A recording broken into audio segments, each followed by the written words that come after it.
मेरे साथ बिहार के प्रख्यात हृदय रोग विशेषज्ञ एवं आईजीआईएमएस के कार्डियोलॉजी डिपार्टमेंट के head of the department doctor BP Singh sir, जो कि मेरे गुरु हैं, वो मेरे साथ बैठे हैं और आज मुझे मौका मिला है कि सर से कुछ सवाल हम पूछ सकें। सर, सबसे पहले मेरा सवाल आपसे ये होगा सर कि अभी कोविड महामारी का दौर चल रहा है सर, तो ऐसी क्या हृदय रोग संबंधी बीमारियां हैं जिनके बारे में हमें जानना चाहिए, लोगों को बचना चाहिए? जो मरीज आ रहे थे महामारी के समय, उस समय 10 से 12% लोग हृदय रोग की बीमारियों से लगभग ग्रस्त रहते थे। एंजाइटी के चलते धड़कन बढ़ा रहता था, चेस्ट पेन भी होता था और उस समय मायोकार्डियल इन्फार्क्शन का डायग्नोसिस बनाना, मायोकार्डाइटिस का डायग्नोसिस बनाना काफ़ी दिक्कत होता था। तुम लोग देखते ही होंगे उस समय काफ़ी दिक्कत होता था।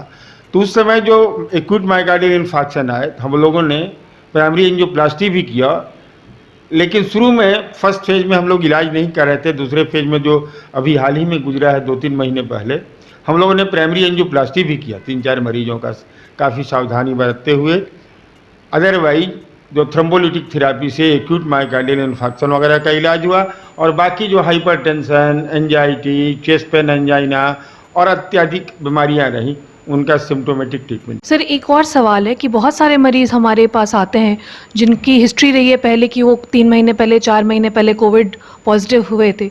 क्या ऐसे मरीज़ों को कुछ सतर्कता बरतनी चाहिए? क्या कुछ ऐसी बीमारियां हैं जो कि हमें हो सकती हैं कोविड से? बातें हैं, एक तो हार्ट फेलियर के मरीज बढ़े हुए आ रहे हैं, पहले से जो या तो प्री डिस्पोज हों, कोई हाइपरटेंशन वगैरह की बीमारी रही हो, उनमें ज़्यादा पाया जा रहा है, या प्राइमरली कोविड हुआ हो, अब उनका हार्ट डायलेट कर गया है, हार्ट पूरा काम नहीं कर रहा है, हाथ पैर फूलने लग रहे हैं, दम फूलने लग रहा है, धड़कन हो रहा है। ऐसे लोगों को काफ़ी सावधानी बरतनी चाहिए। दूसरा, ऐसे लोग काफ़ी स्ट्रेस में भी रह रहे हैं, नहीं रहते हुए भी रोज़ कंप्लेन करते हैं कि सांस फूल रहा है। 2 कारण हो सकते हैं, या तो रेस्पिरेटरी सिस्टम, फेफड़ा रिस्पॉन्सिबल हो या हार्ट रिस्पॉन्सिबल हो। तो सरकार को या इंस्टीट्यूट को या और जहाँ भी लोग हों, एक पोस्ट कोविड केयर क्लिनिक चलाना चाहिए, जिसमें एक कार्डियोलॉजिस्ट, एक पल्मोलॉजिस्ट, एक जनरल फिजिशियन और एक साइकियाट्रिस्ट, न्यूरोलॉजिस्ट जो मिल जाए, इतने लोगों को उनका असेसमेंट करना चाहिए। और जिनको भी पोस्ट कोविड सांस फूलने की शिकायत हो, उनको तो अपना कम से कम कार्डियोलॉजिस्ट से मिल करके एक्सरे, ईसीजी, इको वगैरह देख ही लेना चाहिए कि हार्ट का डायलेटेशन तो नहीं हो गया है। हम लोग यहाँ तरह तरह के, तुम लोग खुद देख रहे हो, केस भर्ती हो रहे हैं हार्ट फेलियर के चलते, कंप्लीट हार्ट ब्लॉक के चलते, कोविड होने के चलते। पेस मेकर लगने की तैयारी रहती है, लेकिन जैसे जैसे कंजर्वेटिव इलाज किया जाता है, धीरे धीरे उनको आराम होने लगता है। हम लोग के कितने सारे मरीज हैं जो एकदम हार्ट फेलियर में आए, अभी ठीक होकर के घूम रहे हैं। इसलिए पोस्ट कोविड मरीज को भी, जनरल फिजिशियन को भी और स्पेशलिस्ट डॉक्टर को भी काफ़ी सावधान रहने की ज़रूरत है। ये सब सिम्टम पोस्ट कोविड कार्डियोमायोपैथी ऐसे करके, हार्ट फेलियर करके प्रेजेंट कर सकते हैं। और एरिथमिया भी 10% मरीजों में पाया जा रहा है। यूजुअली तो साइनस टाइकार्डिया ही रहता है, चिंता वजह के, लेकिन और तरह के एरिथमिया भी, एट्रियल फिब्रिलेशन, वेंट्रिकुलर एक्टोपिक्स, तरह तरह के एरिथमिया पाए जा सकते हैं। इसलिए काफ़ी सावधानी बरतनी है, मरीज के पार्ट पर भी और डॉक्टर के पार्ट पर। और सवाल है, हार्ट अटैक जो कि आमतौर पे लोग कहते हैं, हम उसे एक्यूट कोरोनरी सिंड्रोम कहते हैं। सर, वैसे पेशेंट्स के लिए सर क्या आज के डेट में अपडेट है? क्या इलाज बेहतरीन माना जाता है और क्या होना चाहिए? बिहार में भी वो कंसेप्ट नहीं है। अगर हार्ट अटैक हुआ कहीं भी हो, तो 2 घंटे के अंदर अगर आपको एंजियोप्लास्टी की सुविधा मिल जाए, तो पहला उपाय करना चाहिए किसी तरह एंजियोप्लास्टी हो जाए। प्राइमरी एंजियोप्लास्टी बिहार में अभी भी नगण्य है। जो लोग कर भी रहे हो, प्राइमरी एंजियोप्लास्टी नहीं है, और फार्माकोइन्वेसिव अप्रोच है, थ्रोम्बोलिटिक थेरापी हुआ है, उसके बाद एंजियोप्लास्टी हो रही है। लेकिन एक्यूट कोरोनरी सिंड्रोम ST11MI में पहला चॉइस है कि जो अस्पताल, जो जगह इंदिरा गांधी आयुर्विज्ञान संस्थान में हृदय रोग विभाग प्राइमरी एंजियोप्लास्टी की सुविधा प्रदान कर रहा है। अभी तक हम लोग 50 से ज़्यादा एंजियोप्लास्टी प्राइमरी कर चुके होंगे। पर मरीजों को इस माध्यम से संदेश भी देना चाहते हैं कि चेस्ट पेन होने के बाद तुरंत रश करना चाहिए ऐसे सेंटर में जहां प्राइमरी एंजियोप्लास्टी हो रही हो। ना हो रहा हो, बिहार में एकदम नगण्य स्थिति है, प्राइमरी एंजियोप्लास्टी छोड़कर, पटना छोड़कर और कहीं कुछ हो नहीं रहा है, तो पहले मरीज को खून का थक्का गलाने वाली दवा की व्यवस्था सरकार को और मेडिकल कॉलेजों को और इंस्टीट्यूट जो है, इंदिरा गांधी इंस्टीट्यूट है, Indira Gandhi institute of cardiology है, कराना चाहिए, लोगों को एजुकेट करना चाहिए और चिकित्सकों को भी एजुकेट करना चाहिए कि अगर खून का थक्का गलाने की दवा टाइम शेड्यूल के अंदर, आजकल 12 घंटे के अंदर दे सकते हैं, लेकिन जितनी जल्दी पड़ जाए, 2 से 3 घंटों के अंदर पड़ जाए तो रिजल्ट हमारे समस्या एंजियोप्लास्टी के बराबर है।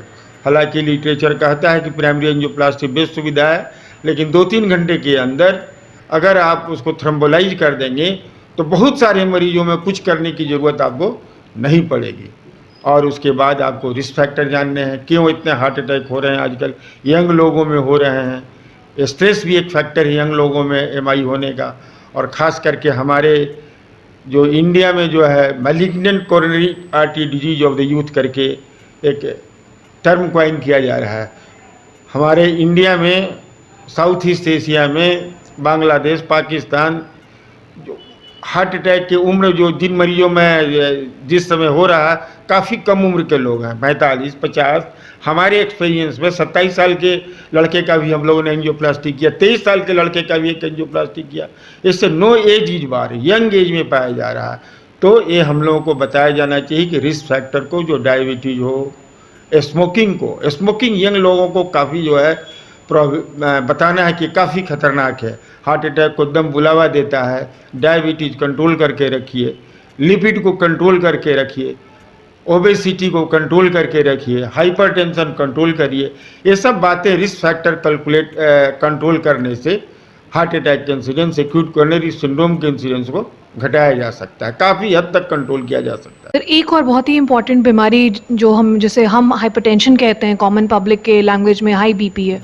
सर हाइपरटेंशन के बारे में जानना चाहेंगे कि काफ़ी पढ़े लिखे लोगों को भी सर एग्जैक्ट पता नहीं है कि क्या ब्लड प्रेशर उनका रहना चाहिए और ब्लड प्रेशर किस लेवल पे हमें अपनी दवा शुरू करनी चाहिए।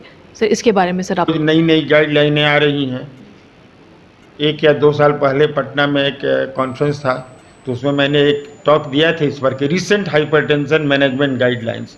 अब तरह तरह के अमेरिकन गाइडलाइंस कुछ और आए, यूरोपियन गाइडलाइंस कुछ और आए, इंडियन गाइडलाइंस कुछ और आ रहे हैं। उसको रेफरेंस भी कम हम लोग भी करते हैं। लेकिन इस संबंध में ये जानना बहुत ज़रूरी है कि जितने लोग हाइपरटेंसिव हैं उसमें केवल 50% ही जानते हैं कि हमको ब्लड प्रेशर है। तो बहुत इंपॉर्टेंट बात है। और उस 50% के 50% ही दवा खा रहे हैं, नहीं तो जान के भी बैठे रहते हैं। और जो दवा खा रहे हैं उसके भी 50% ही कंट्रोल रहते हैं। मतलब समझ रही हो कि काफ़ी अवेयरनेस का अभाव है। इसलिए लोगों को बताया जाना चाहिए कि 140/90 से ऊपर हो। ये रफ एक मैंने दे रहे हैं, बहुत सारे 130-80 भी मान रहा है अमेरिकन गाइडलाइन। लेकिन अभी हाल ही में 27 अगस्त को यूरोपियन सोसाइटी ऑफ कार्डियोलॉजी में फिर से गाइडलाइन डिफाइन होने जा रहा है। 140/90 के ऊपर डेफिनेटली ट्रीट करिए adult patient. I am talking of adult patient above age 18 years. Adult patients को 140/90 के ऊपर इलाज करना है। अब अगर डायबिटीज़ है और अदर रिस्क फैक्टर्स हो, डायबिटीज़ वगैरह लोगों को, क्रॉनिक किडनी डिजीज जिनको हो, उनको टारगेट रखिए कि हम 140/90 से इलाज शुरू करेंगे, या और ज़्यादा जितना हो टारगेट रखेंगे 130-80 लाने का, 130-80 लाने का, जिनमें diabetes, CKD, other risk factor ज़्यादा हों। ये बात ज़रूरी है। और तीसरी बात ये बताना है लोगों को एडहेरेंस टू द ट्रीटमेंट। अब 2 महीने दवा खाते हैं, 2 महीने दवा नहीं खाते हैं, छोड़ देते हैं कि डॉक्टर साहब कोरोना हो गए, बैठे रहो, भले यहाँ से दवाई छोड़ दे लिए। ऐसे बताना है कि दवा नहीं छोड़ना है, बराबर खाना है। और एडहेरेंस टू द ट्रीटमेंट बहुत इंपॉर्टेंट बात है। और कंट्रोल करना हाइपरटेंशन को। Hypertension is the biggest silent killer. जितना जो स्ट्रोक हो रहा है, जितना लकवा मार रहा है, उसके लिए हाइपरटेंशन 2/3 केसेस में जिम्मेवार रहता है। तो हाइपरटेंशन का कंट्रोल, डायबिटीज़ का कंट्रोल, डिस्लिपिडेमिया का कंट्रोल करे तो हार्ट डिजीज के इंसिडेंस को काफ़ी घटाया जा सकता है। जनता को काफ़ी राहत मिल सकता है इस भयानक बीमारी से। ये कार्डियोवास्कुलर डिजीज जो biggest killer of the Mankind है। इवन ट्रैफिक एक्सीडेंट से भी ज़्यादा लोगों को डेथ हो रहा है कार्डियोवास्कुलर डिजीज से। इसलिए बात काफ़ी प्रचारित किया जाना चाहिए। अच्छा प्रश्न पूछी हो कि बात कैसे किया जाए, तो सारा रिस्क फैक्टर कंट्रोल करिए और बीमारी का दवा खाइए और अपने डॉक्टर से मिलते रहिए। और पोस्ट कोविड मरीजों के लिए मेरा सुझाव होगा कि कार्डियोलॉजिस्ट से तो ज़रूर मिल लें। अगर आपका सांस फूल रहा हो, धड़कन की गति अनियमित हो, या अनियमित तरीके से आती हो, रुक रुक के आती हो, तो अपने कार्डियोलॉजिस्ट से ज़रूर संपर्क करके दवा खाएं, अच्छा रहेंगे आप। आपसे दो तरह की बातें जान के बहुत अच्छा लगा। पहला कि जो कोविड के पेशेंट्स हैं या जिन्हें कोविड हो चुका है या जिन्हें है अभी, तो उन्हें क्या क्या चीज़ों के लिए सतर्क रहना है ये सर ने बताया। और दूसरी बात जो कि आम जनता के लिए, जैसे बीमारियां जैसे हार्ट अटैक या हाइपरटेंशन, इसको कैसे कंट्रोल रखना है और इस बात को मानना है कि उन्हें हाइपरटेंशन है या उन्हें जानना है कि अपनी बीमारी की इलाज उन्हें लगातार चलानी है। और ये भी सर ने हमें बताया कि कैसे हृदय रोगी बीमारियों से हमें बचना है, उसके लिए हमें क्या कंट्रोल करना है, ये भी सर ने हमें बताया। Thank you sir.